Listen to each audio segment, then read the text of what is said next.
ইব্রাহিম আলাইহিস সালামকে আগুনে ফেলানো হচ্ছে। হযরত জিবরাইল বলেন, ইব্রাহিম তোমাকে আগুনের ভিতরে ফেলানো হতেছে, আমার কাছে সাহায্য চাও, আমি তোমারে বাঁচায় দেব। হযরত ইব্রাহিম আলাইহিস সালাম তিনি বললেন, জিবরাইল আমার পরীক্ষা চলতেছে, আমাকে ডিস্টার্ব করো না, আমি তোমার কাছে সাহায্য কেন চাইব?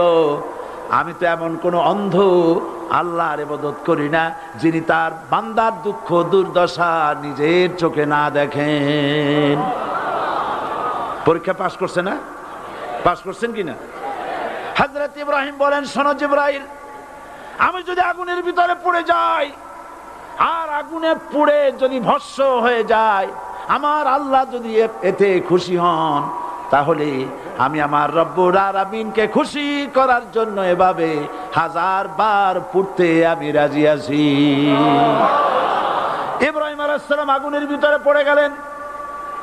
আল্লাহ রাব্বুল আলামিন আগুনের প্রতি নোটিশ করে দিলেন, ইয়া নারু কুনি বারদাও ওয়া সালামান আলা ইব্রাহিম। আগুন আমার ইব্রাহিমের জন্য শান্তিদায়ক, ঠান্ডা হয়ে যা। ইব্রাহিম আলাইহিস সালাম জ্বলছেন, পুড়ে গেছেন। নমরুদ তার প্রাসাদের ছাদে বসে ইব্রাহিম আলাইহিস সালামের পোড়া দৃশ্য দেখে আনন্দ করবে, আগুনের দিকে তাকায় দেখে ইব্রাহিম আরামে বসে আছেন। পোড়া তো দূরের কথা, জামাও পড়ে নাই। ও ডাক দিয়া বলে, রে আগুন, গোটা জাতি নিয়ে তোর পূজা করলাম, আমার দুশমন কেন জ্বালাইতে পারিস না? তোর জ্বালানো শক্তি কি নষ্ট হয়ে গেছে নাকি? আগুনের ভিতর থেকে আওয়াজ বেরিয়ে এলো, নমরুদ, আমার ভিতরে দাহ্য শক্তি, জ্বালানো শক্তি আছে কি নাই যদি প্রমাণ করতে চাও, টেস্ট করতে চাও, তুই নিজে আয়, তোরে সুদ্ধা তাম দুনিয়া জ্বালাই দিতে পারি, ইব্রাহিমের এক গাছা পশম জ্বালাইতে পারি না। বিশ্বকবি আল্লামা ইকবাল কি সুন্দর করে বলেছেন, আজ ভি হো জু ইব্রাহিম কা ইমা पैदा आग कर सकती है एक अंदाजे गुलिस्तां पैदा। ইব্রাহিমের ঈমান যদি আজও কোথাও হয় বিদ্যমান, করতে পারেন অগ্নিকুণ্ডে খুবসুরত এক গুলিস্তান। এখনো যদি ইব্রাহিমের সন্তানদেরকে আগুনের মধ্যে ফেলে দেওয়া হয়, আর ইব্রাহিম ঈমান যদি থাকে, আগুনকে ফুলের বাগান বানাবার ক্ষমতা আল্লাহর আছে। চিরকাল আল্লাহ পাক এই কালেমাকে দিয়েছেন আল্লাহর সার্বভৌমত্বকে প্রতিষ্ঠা করার জন্য। আয়াতুল কুরসি শুধু পড়ে বুকে ফু দেওয়ার জন্য নয়। পড়েন আমার সাথে, আল্লাহু লা ইলাহা ইল্লা হুয়াল হাইয়ুল কাইয়্যুম।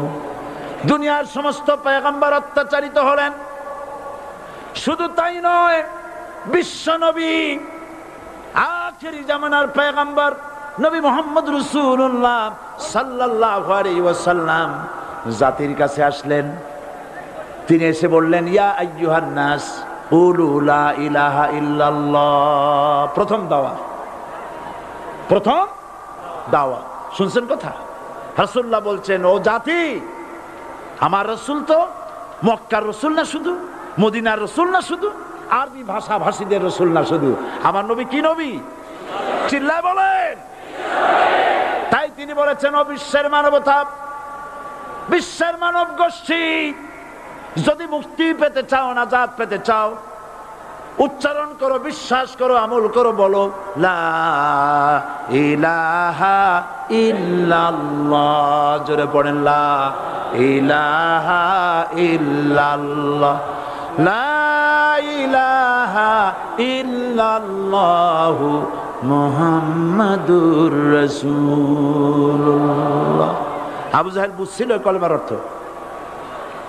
কথা বলেন না কেন? আবু জাহেল বুঝছিল? উতবা, সাইবা, মুগিরার গোষ্ঠীরা বুঝছিল? বুঝেছে।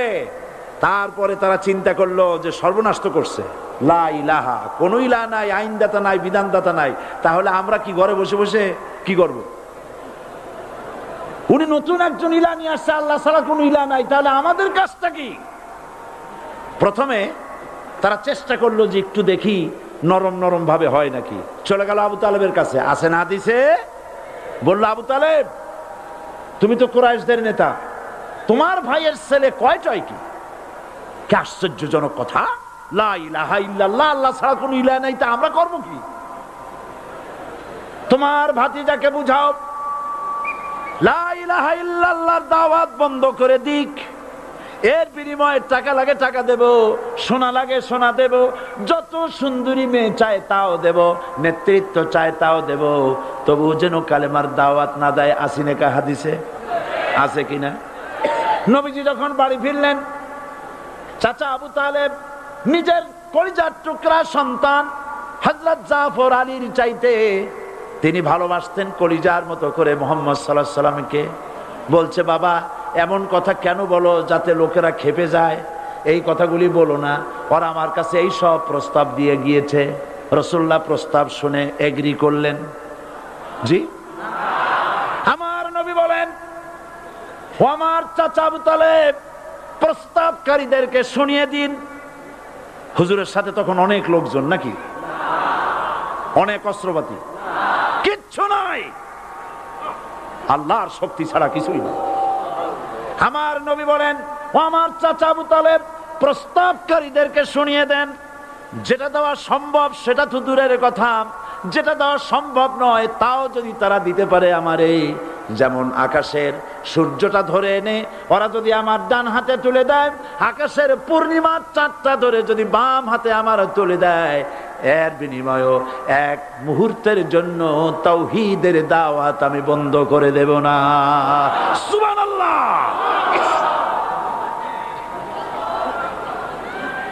রাসূল করিম সাল্লাল্লাহু আলাইহি ওয়াসাল্লাম তাদের এই প্রস্তাবকে যখন গ্রহণ করলো না, কাফেরেরা বুঝলো, আমি আগেই বলেছি 3 শ্রেণীর লোক বাধা দিয়েছে। কয় শ্রেণী? প্রথম শ্রেণী কি? রাষ্ট্র শক্তি, তাদের হাতে অস্ত্রপাতি তো খুব শক্তি, আর যারা একবার ক্ষমতায় যায় ওরা মনে করে এই ক্ষমতা থেকে আমাদেরকে কেউ নামাইতে পারবে না। বিংশ শতকের শ্রেষ্ঠ মুজাদ্দিদ আল্লামা সৈয়দ আবুদুল্লাহ মওদুদী রাহমাতুল্লাহ আলাইহি তিনি এক জায়গায় লিখেছেন, স্বৈরাচারীরা তার পতনের সমস্ত ছিদ্র বন্ধ করে, কিন্তু একটা ছিদ্র বন্ধ করতে পারে না, মনের ভুলে সে ছিদ্রটা থেকেই যায়, যেই ছিদ্র দিয়ে আসলে তার পতনটা হবে। ক্ষমতায় গিয়ে মনে করে চিরকাল ক্ষমতায় থাকবো। ভারতের প্রধানমন্ত্রী পণ্ডিত জওয়াহরলাল নেহেরু রাঁচি পাগলাগারদে গিয়েছেন, মেন্টাল হসপিটাল। পাগলেরা নেহেরুকে দেখে আশ্চর্য হয়ে গেছে, এত সুন্দর মানুষ, মাথায় কিস্তি টুপি, গায়ে শেরওয়ানি, মুসলমানি ড্রেসই আলাদা, যদিও তিনি হিন্দু ছিলেন, পরেছেন মুসলমানি ড্রেস। শেরওয়ানি কাদের পোশাক? কাদের পোশাক? হাতে ছড়ি নিয়ে হাঁটা, স্টাইল করে, সুন্দর পাজামা, সুন্দর টুপি, সুন্দর সাজসজ্জা করে, মুসলমানদের ড্রেস। এই ড্রেস পরে তিনি গিয়েছেন, সবসময় যে ড্রেস তিনি পরতেন। পাগলেরা জিজ্ঞেস করছে তুমি কে গো? উনি বলছেন আমারে চেনো নাই, আমি ভারতের প্রধানমন্ত্রী পণ্ডিত জওয়াহরলাল নেহেরু। পাগলেরা বলছে ও সেই কথা, আমরাও যখন হসপিটালে আসছিলাম এই তোমার মতো লম্বা লম্বা কথা আমরাও বলছি, থাকো আমাদের সাথে কিছুদিন, তোমার মাথাও ঠান্ডা হয়ে যাবে। ক্ষমতায় যারা থাকে, ক্ষমতার মোহে চতুর্দিকে অন্ধকার দেখে, মনে করে আমার পতন আর হবে না। কিন্তু তোমাকে বুঝিবে যে গোকুলে বাড়ি শেষে, গাড়ির চাকা সব সময় উপরে থাকে না, গাড়ির চাকা সব সময় উপরে থাকলে গাড়ি তো চলবেই না, গাড়ির চাকা ঘোরে বলেই তো গাড়ি চলে। সুতরাং এই উপরে তোমার চাকা উপরে এখন আছে বলে, তোমার দলের চাকা উপরে আছে বলে যারা মানুষের উপরে জুলুম করছো, আলেমদেরকে ধরতেছো, মুসল্লিদেরকে ধরে ধরে জেলে ঢুকাচ্ছ, সময় আসবে এমন ইন্দুরের গর্ত অপমানা পালাবার জন্য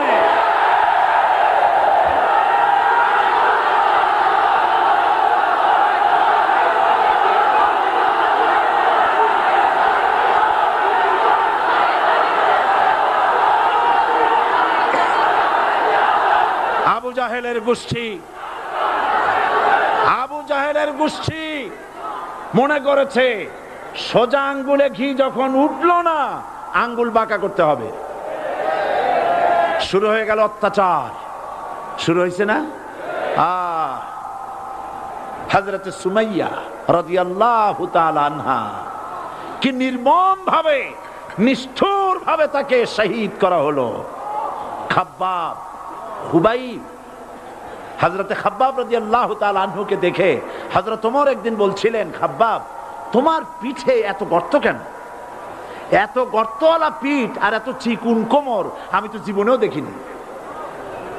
হযরতে খাব্বাব বলেছেন, ওমর জানো না, ইসলাম কবুল করার অপরাধে, কালেমা পড়ার অপরাধে কাফির বেঈমানেরা আমাকে মারধর করেছে। যখন আমি তাদের মারে কালেমা ছাড়ি নাই, তখন আগুন জ্বালায়া আগুনের আংটার উপরে, আংটা আগুনের উপরে আমাকে চিৎ করে শোয়ায়া, আমি যেন নড়াচড়া করতে না পারি সেজন্য আমার বুকের উপরে পাথর চাপা দিয়া রেখেছে। আগুনে গোশত পুড়ে পুড়ে আগুন ভিতরে ঢুকেছে, গায়ের রক্ত আর চর্বি গলে গলে পড়ে আগুনগুলো নিবেছে। ওই পিঠে যে গর্ত হয়েছে আজও পর্যন্ত সেই গর্ত মিটে যায় নাই। হযরত খাব্বাব রাদিয়াল্লাহু তাআলা আনহু বলছেন, বুখারী শরীফে হাদিসে ভাবে এসেছে, ওয়ান খাব্বাব বিন আরিত রাদিয়াল্লাহু তাআলা আনহু আন্নাহু ক্বাল শাকাউনা ইলা রাসূলিল্লাহি সাল্লাল্লাহু আলাইহি ওয়াসাল্লাম ওয়া হুয়া মুতাওয়াসসাদুন বুরদাতুন লাহু ফি জিল্লিল কাবা। আমি গেলাম রাসূলুল্লাহর কাছে, যে দেখি হুজুর বাইতুল্লাহ শরীফের ছায়ায় আরাম ফরমাচ্ছেন। আমি কাছে গিয়ে বললাম, আলা তাস্তানসিরু লানা আলা তাদউ লানা ইয়া রাসূলুল্লাহ, হে রাসূল আপনি কি আমাদের জন্য দোয়া করবেন না? আপনি কি আমাদের জন্য আল্লাহর কাছে সাহায্য প্রার্থনা করবেন না? মার খেয়ে খেয়ে তো শেষ হয়ে গেলাম। শুনতেছেন আপনারা? আল্লাহর নবী উঠে বসলেন, বললেন, খাব্বাব শোনো, তোমাদের আগে যারা এই পৃথিবীতে এসেছিলেন দ্বীনের দাওয়াত দেওয়ার জন্য, সমকালীন রাষ্ট্র শক্তি তাদেরকে ধরতো, ফায়ুখাজুর রাজুলু ফায়ুহফারু লাহু ফিল আরদ, তার জন্য তারে ধরে নিয়া মাটির মধ্যে গর্ত করত, ফায়ুজআলু ফিহা, এরপরে সেই গর্তের ভিতরে তাকে কোমর পর্যন্ত গেড়ে দিত। সুম্মা ইউতা বিল মানশার, এরপরে করাত আনা হতো, ফায়ুদাউ আলা রাসিহি, এরপরে করাতটা মাথার উপরে রাখা হতো, ফায়ুজআলু নিসফাইন, এরপরে করাত দিয়া চিরে চিরে জীবিত মানুষটাকে দ্বিখণ্ডিত করে ফেলে দিত। মা ইয়াসুদ্দুহু যালিকা আন দীনি, এত কষ্ট দেওয়ার পরেও, এত জুলুম করার পরেও দ্বীনের দায়ীদেরকে এক চুল পরিমাণ আল্লাহর রাস্তা থেকে তারা সরাই দিতে পারে নাই। ওয়াল্লাহি, ও খাব্বাব, আমি আমার আল্লাহর নামে কসম করি। মুসলমান কে কসম করতেছে? আল্লাহ রাসূল। আমি আমার আল্লাহর নামে কসম করি, ওয়াল্লাহি লা ইউতাম্মান্নাল্লাহু হাযাল আমর হাত্তা ইয়াসির রাকিবু মিন সানা ইলা হাজরামাউত। সেদিন বেশি দূরে নয়, ইয়েমেনের রাজধানী সানা থেকে শুরু করে সৌদি আরবের হাজরামাউত পর্যন্ত হাজার হাজার মাইল, এই দীর্ঘ পথে যুবতী নারী তার সৌন্দর্যের পশ্চা নিয়া, আর ধনাঢ্য ব্যক্তিরা সওদাগরেরা তাদের টাকা পয়সা নিয়া একাকে নিয়ে অথবা দলবদ্ধ ভাবে মানুষেরা যাতায়াত করবে। লা ইয়াখাফু ইল্লাল্লাহ, মানুষের মনের মধ্যে কোনো ভয় থাকবে না। এমন একটা সময় আসবে, ওয়ালাকিন্নাকুম তাস্তাজিলুন, অথচ তোমরা বড্ড তাড়াহুড়ো করছো। তাড়াহুড়ো করো না, অপেক্ষা করো, ধৈর্য ধরো, মার খাও, জেলে যাও, শহীদ হও, আল্লাহর রাজ কায়েম হবেই হবে।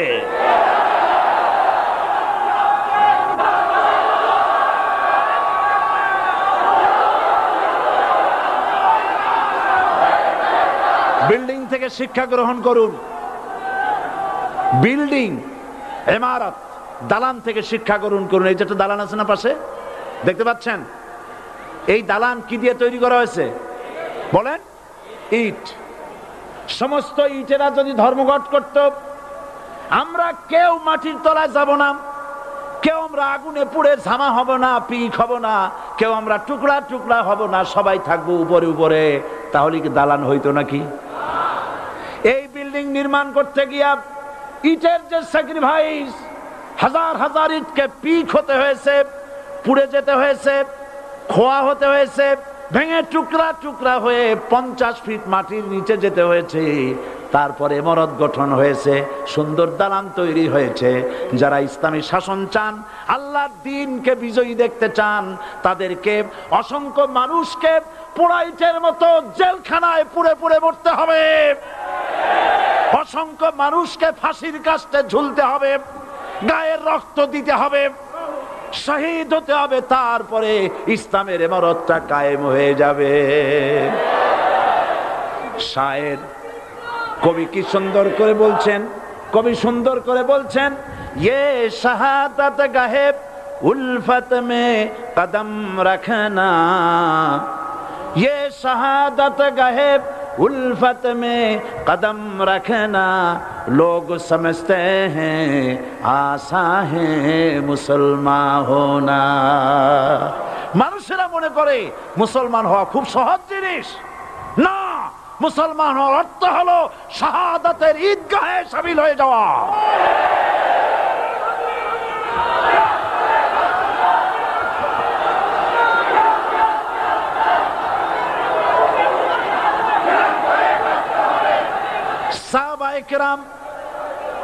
সাহাবায়ে কেরাম মার খেলেন, এবার স্বয়ং আল্লাহর নবীর গায়ে হাত তুলল। আবু জাহেল এসে হুজুরকে মারলেন, গলায় চাদর দিয়া এমন জোরে টান মেরেছে, রাসূলুল্লাহ পড়ে গিয়েছেন।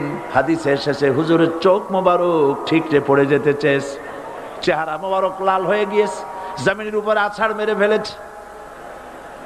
রাসূলের এই অবস্থা দেখে হযরতে হামজা তখনও কাফের ছিলেন, শিকার থেকে এসে তিনি এই দৃশ্য দেখলেন, দাসীর মুখে শুনলেন, ছুটে চলে গেলেন আবু জাহেলের বাড়িতে। যায় বলে, আবু জাহেল রে, তুই মুহাম্মদ সাল্লাল্লাহু আলাইহি ওয়াসাল্লাম মেরেছিস, বল কেন মারলি? এমন ভালো মানুষ তো জীবনে চোখে দেখি নাই, যিনি কোনো মিথ্যা কথা বলেন না, ভালো ভালো কথা বলেন, এক আল্লাহর গোলামি করার জন্য বলেন, এই সব ভালো কথা বলার জন্যই তুই তারে মারলি নাকি? আরে আবু জাহেল, তুই কি মনে করেছিস মুহাম্মদ সাল্লাল্লাহু আলাইহি ওয়াসাল্লাম তার পিতা আব্দুল্লাহ মারা গেছে বলে মুহাম্মদ সাল্লাল্লাহু আলাইহি ওয়াসাল্লাম এতিম হয়ে গেছে মনে করেছিস নাকি? জেনে রাখ, মুহাম্মদ সাল্লাল্লাহু আলাইহি ওয়াসাল্লামের পিতা আব্দুল্লাহ মারা গেছে, কিন্তু চাচা হামজা তো মরে যায় নাই। হাতের ধনুক দিয়া এমন জোরে আঘাত মারলেন, আবু জাহেলের মাথা ফেটে রক্ত ফিনকি দিয়ে বেরিয়ে এলো। হযরতে হামজা ঘরে ফিরে এসে রাসূল করিম সাল্লাল্লাহু আলাইহি ওয়াসাল্লামের মস্তক মোবারক কোলে উঠায় নিলেন আর বললেন, বাবা, তোমাকে মেরেছে বলে আমি আবু জাহেলের মাথাটা ফাটাই দিয়ে আসছি, তুমি খুশি হও। হুজুর বলছেন, চাচা, কার মাথা ফাটাইছো এইটা বলে আমারে খুশি করতে পারবা না। হযরতে হামজা বলেন, তুমি কি হলে খুশি হবে? হুজুর বলেন, হামজা চাচা গো, আমি খুশি হব যদি একটিবার চাচা তোমার মুখে শুনতে পাই ঈমানের কালেমা। হযরতে হামজা বলেন, মুহাম্মদ সাল্লাল্লাহু আলাইহি ওয়াসাল্লাম, আমি বুঝতে পেরেছি তুমি কোনো সাধারণ মানুষ নয়। সাধারণ মানুষ হলে পরে তুমি প্রতিশোধে বিশ্বাসী হতে, খুশি হতে। প্রতিশোধে বিশ্বাসী হও নাই, তুমি অবশ্যই আল্লাহর নবী, কোনো সন্দেহ আমার নাই। তুমি সাক্ষী থাকো, আমি পড়ে নিলাম, লা ইলাহা ইল্লাল্লাহু মুহাম্মাদুর রাসূলুল্লাহ। জোরে পড়ে, লা ইলাহা ইল্লাল্লাহু মুহাম্মাদুর রাসূলুল্লাহ। ঘাবড়াবার কারণ নাই। এর অর্থ এই নাই যে আপনারা কালেমার দাওয়াত দিবেন আর রাষ্ট্র শক্তি আপনারে পিটাইতেই থাকবে, আপনার কোনদিন আপনার সুদিন ফিরে আসবে না। বিষয়টা কি এমন না? আমার আল্লাহর ওয়াদা শুনুন, ওয়ালা তাহিনু ওয়ালা তাহজানু ওয়া আনতুমুল আলাউনা ইন কুনতুম মুমিনিন। মুমিন যদি হও আমি তোমাদেরকে বিজয় দান করব। সুবহানাল্লাহ বলেন। আজ যদি আমাদের উপরে বিপদ এসে থাকে তাহলে তার একমাত্র কারণ পূর্ণাঙ্গ ঈমানের অভাব আমাদের মধ্যে রয়েছে, ঠিক কিনা? আজ পৃথিবীতে সব থেকে মার খায় কারা? চিল্লায় বলো। আলজেরিয়ায় কারা? বসনিয়ায় কারা? চেচনিয়ায় কারা? প্যালেস্টাইনে কারা? আহা, প্যালেস্টাইনের মুসলমানদেরকে মাইরে মেরে শেষ করে দিল। দেখছেন ছবিতে না? দেখেন না? প্যালেস্টাইনের মুসলমানদের যে কে যখন মারা হচ্ছে, বাংলাদেশের প্রধানমন্ত্রী তখন আমেরিকায় ক্লিনটনের সঙ্গে কথা বলতেছেন। তিনি ক্লিনটনের কাছে তার পিতৃ হত্যার জন্য দায়ী সাজাপ্রাপ্ত 3 জন ব্যক্তিকে ফেরত চাচ্ছিলেন। আমার দৃষ্টিতে এটা কোনো অপরাধ নয়। সন্তান তার পিতার প্রতি আকর্ষণ থাকবেই। আমার আপত্তি সেখানে আপনি প্রধানমন্ত্রী শুধু শেখ পরিবারের প্রধানমন্ত্রী নন, শুধু আওয়ামী লীগের প্রধানমন্ত্রী হওয়া উচিত নয় আপনার। আপনি পৃথিবীর দ্বিতীয় বৃহত্তম বাংলাদেশের 12 কোটি মুসলমানের প্রধানমন্ত্রী। পিতৃ হত্যার আসামি ফেরত চাইলেন, কিন্তু বিল ক্লিনটনের আশ্রয় প্রশ্রয় লালিত পৃথিবীর অসভ্য জাতি সন্ত্রাসী ইহুদিরা প্যালেস্টাইনের মুসলমানদেরকে পাখির মতো গুলি করে হত্যা করছে। আপনি কেন এর জবাব চাইলেন না?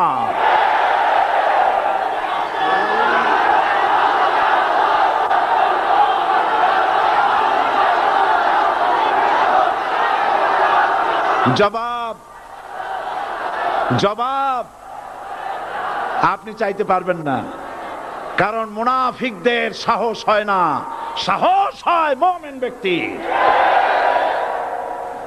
বিল ক্লিনটনকে বলা দরকার ছিল, এই ইসরায়েলকে তোমরাই বসিয়েছো, মধ্যপ্রাচ্যের বিষ ফোড়ায় পরিণত করেছো তোমরা। তবে হ্যাঁ, যুরিবাত আলাইহিমুয যিল্লাতু ওয়াল মাসকানা ওয়া বাউ বিগাদাবিন মিনাল্লাহ। আল্লাহর গজব আসবে, ইহুদিরা পৃথিবী থেকে নিশ্চিহ্ন হবেই হবে ইনশাআল্লাহ।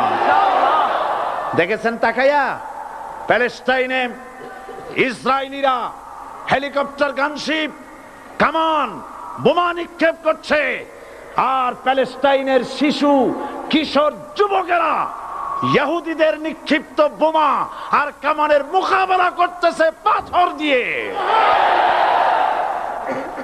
আমি আমার অন্তরের অন্তঃস্থল থেকে ধন্যবাদ জানাই, মোবারকবাদ জানাই খালিদ বিন ওলীদের উত্তরসূরি, খাব্বাব খোবাইবের উত্তরসূরি প্যালেস্টাইনের ওই সব যুবকদেরকে যারা কাফের বেঈমান ইহুদিদের মোকাবেলা করতেছে ইট আর পাথর দিয়ে। আর আমি আমার অন্তরের অন্তঃস্থলের সমস্ত ঘৃণা দিয়ে আমি ধিক্কার জানাই পৃথিবীর মুসলিম শাসকদেরকে, যারা মুসলমানদের মার দেখে চুপ করে যারা বসে আছে।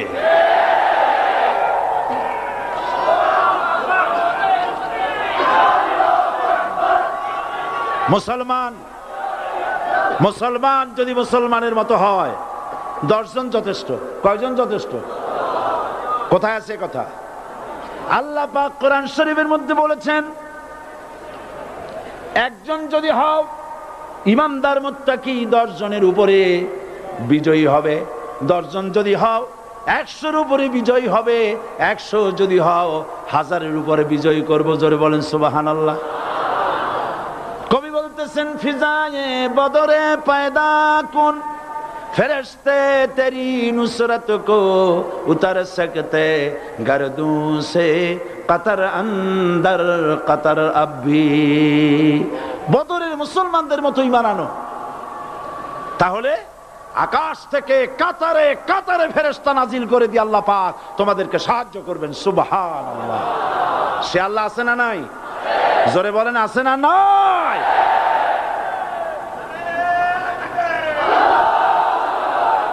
সেই আল্লাহ রাব্বুল আলামিন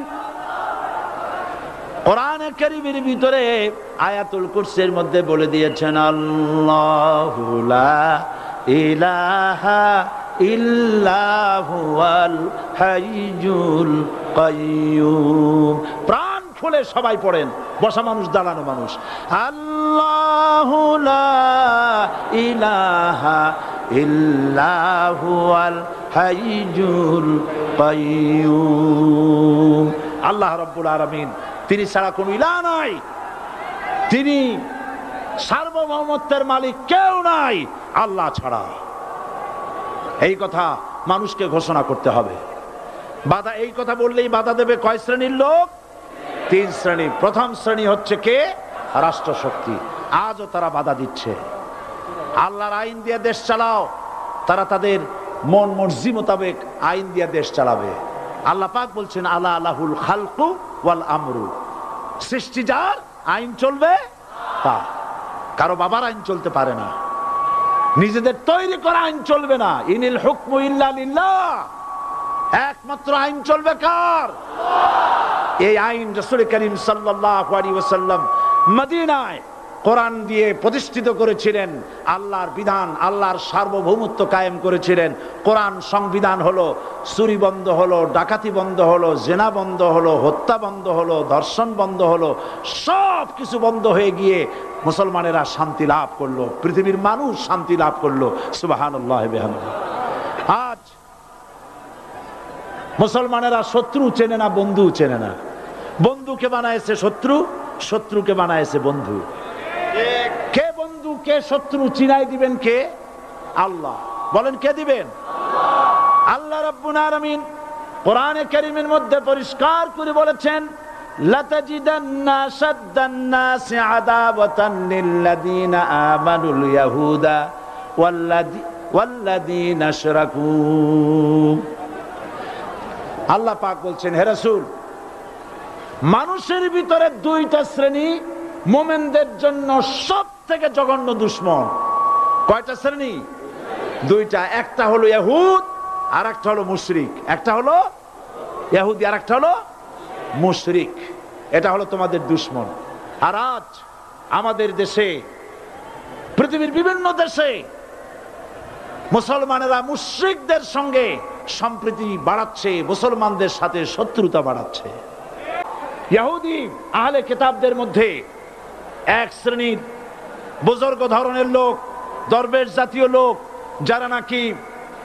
যারা নাকি মানুষের সম্পদকে বাতিল পন্থায় ভক্ষণ করে, ওয়াসুদ্দুন আন সাবিলিল্লাহ, এবং আল্লাহর রাস্তায় চলার জন্য মানুষকে বাধা প্রদান করে।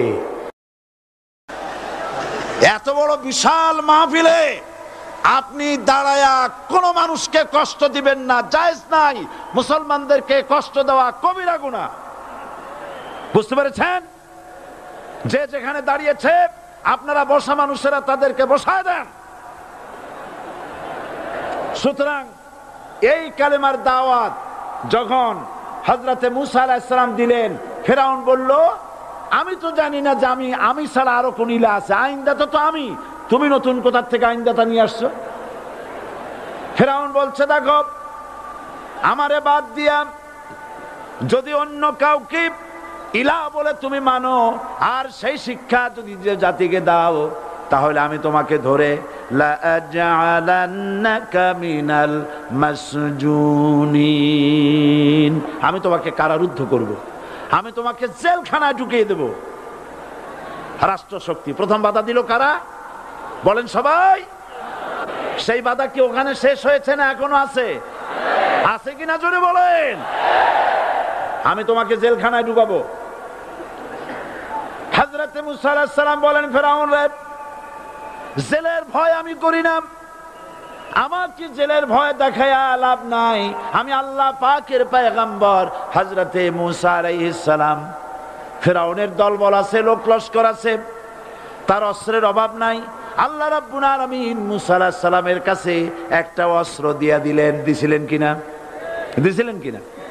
আল্লাহ পাক হযরত মুসা কি বলেছেন, ওয়া মা তিলকা বিয়ামিনিকা ইয়া মুসা, মুসা রে, তোমার হাতে ওটা কি?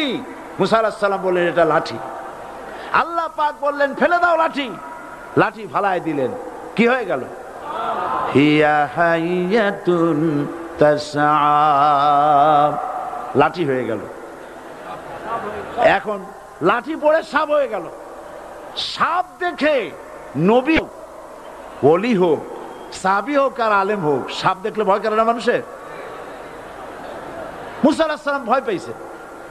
আল্লাহ রাব্বুল আলামিন হযরত মুসাকে শোনায় দিলেন, খুযহা ওয়া লা তাখাফ সানুঈদুহা সিরাতাহাল উলা, খোঁজ, ধরো, লা তাখাফ, ভয় পেও না।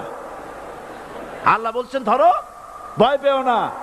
ধরার সঙ্গে সঙ্গে স্বাভাবিক অবস্থায় ফিরে আসবে, আবার লাঠি হয়ে যাবে। এখন আল্লাহ বলছেন ধরো, মুসা আলাইহিস সালাম কি ভয় পাওয়া উচিত হবে? উচিত হবে? মুসা আলাইহিস সালাম কি ভয় পাইছিলেন?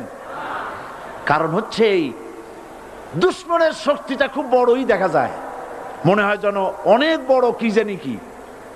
আল্লাহ পাক বলছেন ইন্না কাইদা শায়তানে কানা দাঈফা, শয়তানের চক্রান্ত যতই তুমি মনে করো অনেক ষড়যন্ত্রের জাল বিস্তার হয়ে আছে, আল্লাহ কয় কিছুই না, দাঈফা, অত্যন্ত দুর্বল। আল্লাহ পাক বললেন ধরো, মুসা আলাইহিস সালাম সাপ ধরলেন, সঙ্গে সঙ্গে লাঠি হয়ে গেল। ফেরাউন বরদাস্ত করলো না, রাষ্ট্রশক্তির পক্ষ থেকে আক্রমণ শুরু হলো। অপরাধ কি? মুসা আলাইহিস সালামের অপরাধ কি? কি অপরাধ? মাশাআল্লাহ, বুঝতে পেরেছেন। অপরাধ হচ্ছে তিনি বলেছেন লা ইলাহা, জোরে বলেন লা ইলাহা ইল্লাল্লাহ। এই কালেমাকে আজ আমরা ভিক্ষার বুলি বানাইছি। এটা হলো সার্বভৌমত্বের বুলি, এটা হচ্ছে আল্লাহ পাকের সার্বভৌমত্বের কথা। আজ আমরা মানুষের কাছে আমরা শুনি, মানুষেরা ভিক্ষা চায়, লা ইলাহা ইল্লাল্লাহ, এক মুঠ চাউল দেন, লা ইলাহা ইল্লাল্লাহ 10 খান পাই দেন। এই হচ্ছে কালেমার জিকির। আবার কেউ কেউ জিকির করতেছে লা ইলাহা আস্তে, ইল্লাল্লাহ জোরে, এমন জোরে কলব সাফ করে, কলব তাতে থাকলেও পারে গেলেও পারে। এই কালেমার জার, এর আঘাত পয়গম্বররা মেরেছেন। হযরতে মুসা আলাইহিস সালাম যখন বলেছেন লা ইলাহা ইল্লাল্লাহ, এই ধাক্কা ফেরাউন বরদাস্ত করতে পারে নাই। দরিয়ায় নীলের ভিতরে আল্লাহ পাক ডুবাইয়ে শেষ করে দিয়েছেন, দেন নাই? হযরতে মুসা আলাইহিস সালাম তার উম্মতেরা দরিয়ার পাশে বসে দ্বীনি কথাবার্তা বলতেছেন। এমন সময় ফেরাউন, তার শত্রু হচ্ছে মুসা আলাইহিস সালাম। শত্রু কেন? মুসা কি ফেরাউনের পাকা ধানে মই দিয়েছে নাকি? বলেন আপনারা। তার হালের গরু পিটায় মারছে নাকি? অপরাধ হলো তিনি আল্লাহর জমিনে আল্লাহর আইন প্রতিষ্ঠার কথা বলেছেন। এই শুধুমাত্র এই অপরাধে ফেরাউন তার দলবল নিয়ে 3 দিক থেকে আক্রমণ করেছে। মুসা আলাইহিস সালামের উম্মতেরা ভয় পেয়ে গেছেন। তারা বলছেন ইন্না লামুদরাকুন,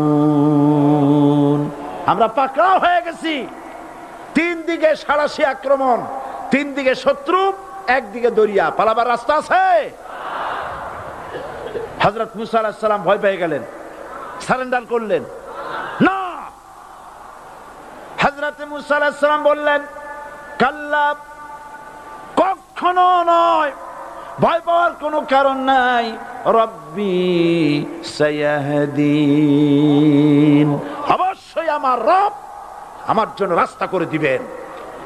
ভয় পাইও না, আমার রব রাস্তা করে দিবেন।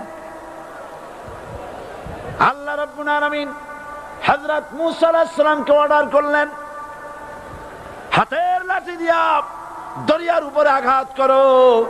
হযরতে মুসা আলাইহিস সালাম দরিয়ার উপর আঘাত করলেন। রাস্তা ছিল দরকার একটার, এক বাড়িতে আল্লাহর হুকুমে লাঠি দিয়ে একটি আঘাত করার সঙ্গে সঙ্গে হযরত মুসার তার সঙ্গী সাথী দরিয়া পার হওয়ার জন্য দরিয়ার মধ্য দিয়ে আল্লাহ 12টা রাস্তা পয়দা করে দিলেন। সে আল্লাহ আছে না নাই? এত আসতে বলেন কেন? ভয় পাওয়ার কারণ আছে? রাষ্ট্র শক্তি বাধা দিয়েছে সমস্ত নবীদেরকে। কেন নবীদের চরিত্র খারাপ? জোরে বলে, নবীদের চরিত্র খারাপ? নবীদের চাইতে মাসুম বেগুনাহ উন্নত চরিত্রের মানুষ আল্লাহর আকাশের নিচের জমিনের উপরে আর হয় নাই। তোমরা যে সব নেতাদের পিছনে দৌড়াও, অমুকের সৈনিক, নেতা নেতা করে মরো, এইসব নেতা যাদের পিছনে দৌড়াও, এই নেতাগুলি, আমি জিজ্ঞেস করি আপনাদেরকে, এই নেতাগুলি জীবনে একবারও জিনা করে নাই?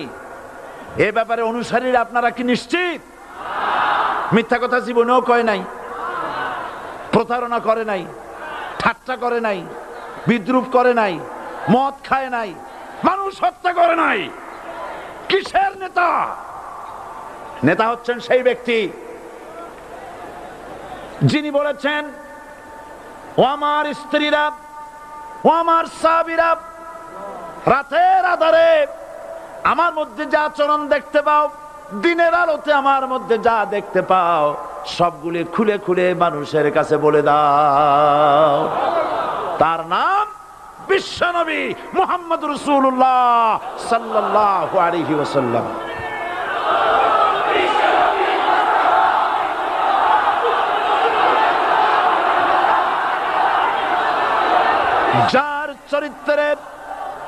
যার চরিত্রের সার্টিফিকেট আল্লাহ রাব্বুল আলামিন নিজে দিচ্ছেন, ওয়া ইন্নাকা লাআলা খুলুকিন আযীম।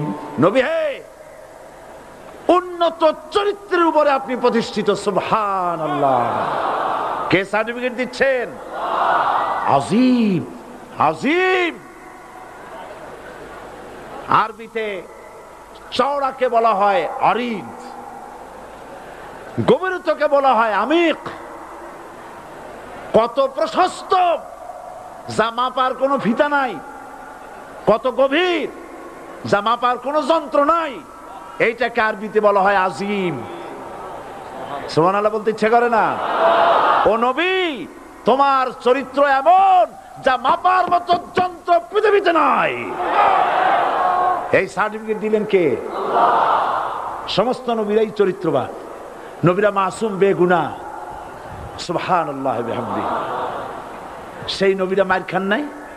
খেয়েছেন কিনা বলেন? কারা মেরেছে? রাষ্ট্র শক্তি। কারা মেরেছে? কারণ নবীরা বলেছেন লা ইলাহা ইল্লাল্লাহ। পড়েন সবাই, লা ইলাহা ইল্লাল্লাহ। আপনিও যদি নবীদের মতো, সাহাবীদের মতো বুঝা এই কলেমার দাওয়াত দেন, বাধা আসবেই। বোঝাবুঝির ব্যাপার, বুঝতেই সারলো।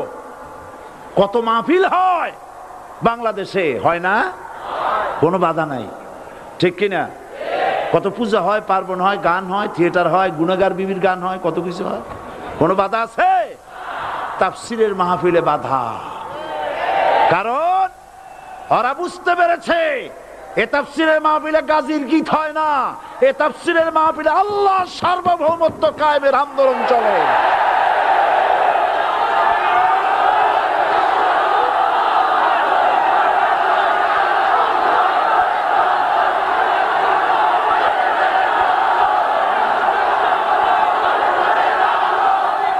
এবার দেখুন, এবার কলেমা বোঝেন, কালেমা বুঝুন।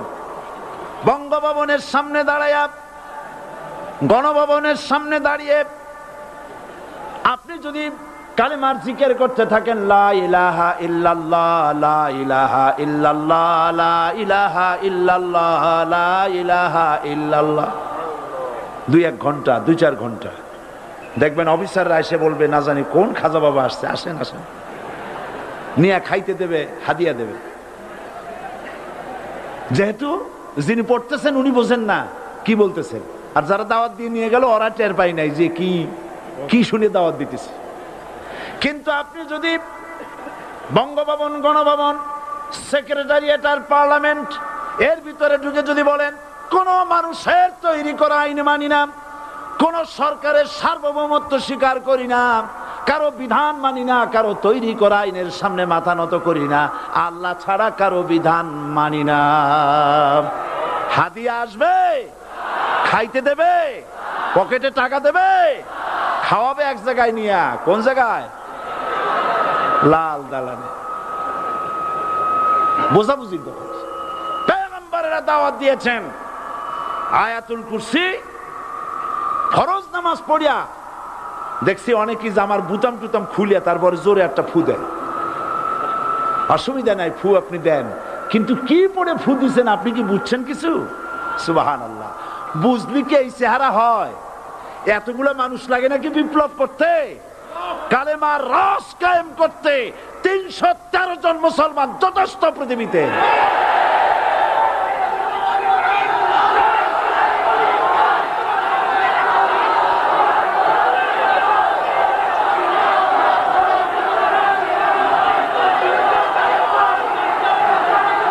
আল্লাহ পাক কোরআনে কারীমের মধ্যে আল্লাহ পাক বলেছেন এমন একজন নবী পাঠাই নাই। ইয়া হাসরাতান আলাল ইবাদ, বান্দার উপরে আফসোস। আহারে, কে বলতেছেন? আমার আল্লাহ। বলেন আমার আল্লাহ। তিনি আফসোস করছেন, আফসোস। একজন পয়গম্বর এমন পাঠাইলাম না, একজন রাসূল পাঠাইলাম না যার সাথে এরা ঠাট্টা করে নাই, বিদ্রুপ করে নাই, পাগল বলে নাই, মারে নাই। আহা, অপরাধ কি? আল্লাহর সার্বভৌমত্ব প্রতিষ্ঠার অপরাধ। হযরত ইব্রাহিম আলাইহিস সালাম তিনি যখন এই কালেমার দাওয়াত দিয়েছেন নমরুদের বিরুদ্ধে, নমরুদ বলেছে মান আসাদ্দু মিন্না কুওয়া, আমার চাইতে শক্তিশালী আর কে আছে? আনা রব্বুকুমুল আলা, আমি তোমাদের বড় প্রভু। নাউজুবিল্লাহ। কই থেকে একটা তুমি বলছো লা ইলাহা ইল্লাল্লাহ, আমি তো ইলাহ। হযরত ইব্রাহিম আলাইহিস সালাম কি কালেমার দাওয়াত পেশ করার অপরাধে অগ্নিকুণ্ডের ভিতরে ফালাবার ব্যবস্থা হয়ে গেছে। আল্লাহ পাক সব ঘটনা কোরআনে বলে দিয়েছেন কিনা বলেন? কেন বললেন এই সমস্ত কথা? এই জন্য বলেছেন ফেরাউন মরে যাবে, নমরুদ মরে যাবে, কিন্তু তাদের প্রেতাত্মারা যুগে যুগে তারা বেঁচে থাকবে। আগুনের ভিতরে ফালাবার ব্যবস্থা হয়েছে। আল্লাহ পাক বলে দিয়েছেন আমার রাস্তায় যদি চেষ্টা করো, জিহাদ করো, আমার সাহায্য তোমরা পাবে। ওয়া কানা হাক্কান আলাইনা নাসরুল মুমিনিন।